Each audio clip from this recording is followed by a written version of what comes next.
what are you doing here in Denmark and here in Aarhus? Please do tell.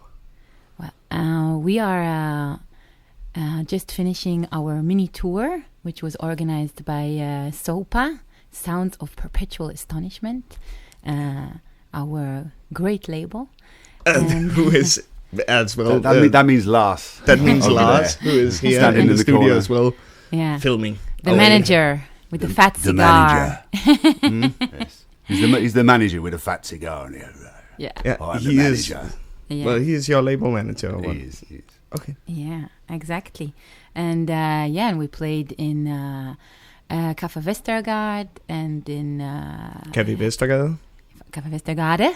Yes. And and at headquarters together with other SOPA artists, Fallen Men.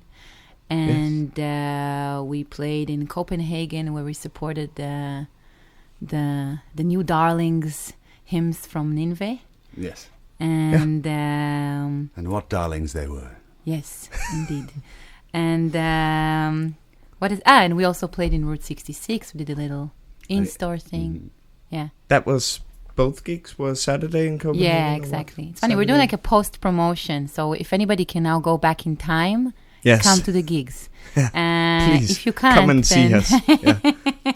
If you can't, then meet see us next time. Yes, definitely. There will be next time. We'll be back. Yeah. Let's start off by hearing one of the songs that you've brought with you today, which is from a record of yours. Yeah, exactly. I mean, we started with the Mozart thing because it was one of our influences. This what we just heard. This this little bit. We don't listen to a lot of classical music, but we really like this piece, and it kind of influenced us in one of our songs, which is called "Who Made Who." Okay. So you can, if you listen pretty hard, you can hear inspirations from that. I think we can. I mean, I think if you just listen to the Magic Flute and then listen to this, it'd be pretty obvious. It would be pretty obvious, yeah. But I mean, they can't sue us anymore. It's too long ago. Cool.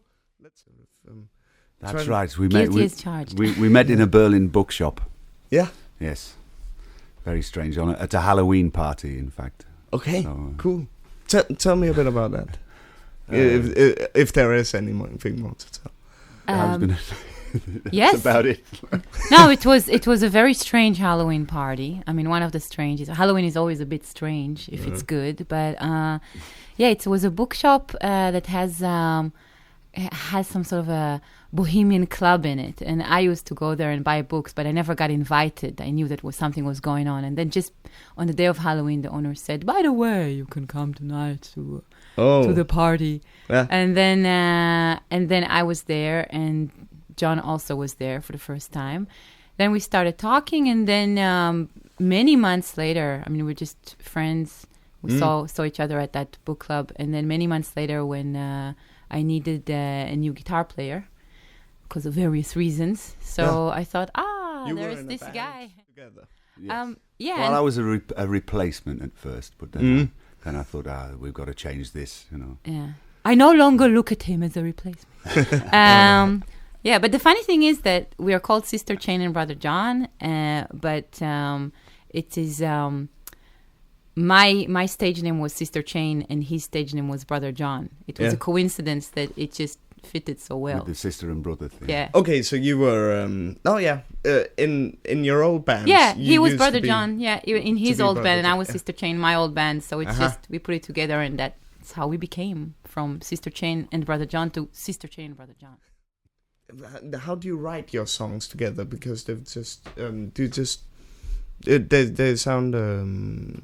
How did you write this song? Who Made Who? Did you just have a bit of a fool around with the bass and stuff? Yes, we just had a little bit of a fool around with the bass. I think that's very well. Well, we had a bit of a fool around, and then we played the bass. Yeah.